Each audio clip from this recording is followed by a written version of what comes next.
नमस्कार गुरुजी। जी जी। मेरा नाम कौशिक। 5 साल पहले मेरे घर में कुछ ट्रेजेडी हो गई थी, जिसकी वजह से मेरे भाई ने नवंबर में आत्महत्या कर ली थी। तो उसने आत्महत्या किस लिए की? फैमिली डिस्टरबेंस की वजह से। तो किसी ने क्या बोल दिया था उसको? किसी ने ऐसा है, मेरे माता पिता अलग रहते हैं, उन दोनों का यह है, माता ये कहती है कि बच्चे सारे मेरे पास रहे, पिता ये कहते हैं बच्चे मेरे पास रहे। तो आपके माता पिता दोनों अलग अलग रहते हैं? जी अलग अलग रहते क्यों? हैं। उन दोनों में आपस में बनती नहीं है, और उसके बाद मम्मी ने केस डाल दिया था, जो कि केस की वजह से मतलब आजकल के गवर्नमेंट आप जानते हो लेडीज़ों को सब कुछ करती है, जेंट्स के लिए कुछ नहीं।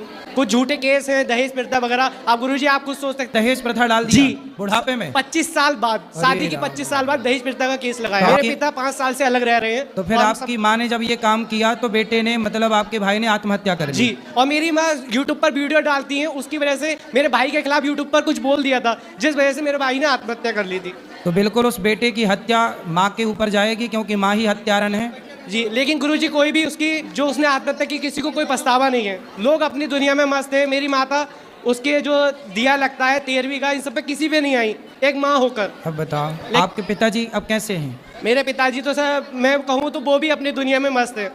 अच्छा, तो आप सिर्फ के हर किसी को 5 से 6 दिन तक दुख हुआ, उसके बाद कोई उसको याद भी नहीं करता वो कहाँ है। नवंबर में 25 नवंबर को उसने आत्महत्या की थी। अब बताओ कैसी माँ है वो बताओ। अरे तो से अब किसी को किसके कोई साथ मतलब कहाँ नहीं रहती है माँ? माँ तो अपना मेरा घर था, जो कि अब माँ ने अपने पास रख लिया। हमें किसी को कोई प्रॉपर्टी से कोई मतलब नहीं है, घर से बाहर निकाल दिया। मेरे पापा और मैं किराए के मकान में रहते हैं। तो फिर अब माँ कहाँ अकेली उस घर में रहती है? माँ अकेली रहती है उस घर में। और कौन रहता है? मेरी छोटी बहन है, वो उनके साथ रहती है। तो बहन आपसे बात करती है? बहन अच्छी नहीं, है? कोई बात नहीं करता, किसी को बात करने नहीं दिया जाता। कहती है यहाँ आओगे तो हमसे बात करोगे, वरना हमसे कोई रिश्ता नाता नहीं है।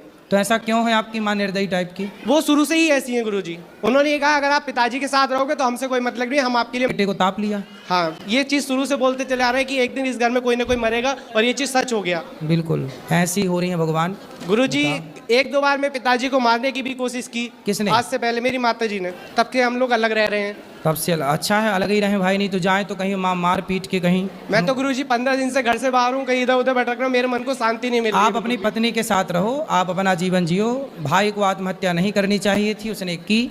अब जो हो गया उसे भुलाना ही पड़ेगा। जी गुरुजी। ठीक है, उसे याद करके भी आप कुछ ना पाओगे। लेकिन आपकी माँ, कोई और इसका जिम्मेदार होता तो बात समझ में आती, लेकिन माँ ही जिम्मेदार है, ये बड़ा दुख है। सुना था कि पूत कपूत सुने हैं परना, माता सुनी कुमाता, पर कलयुग आ गया।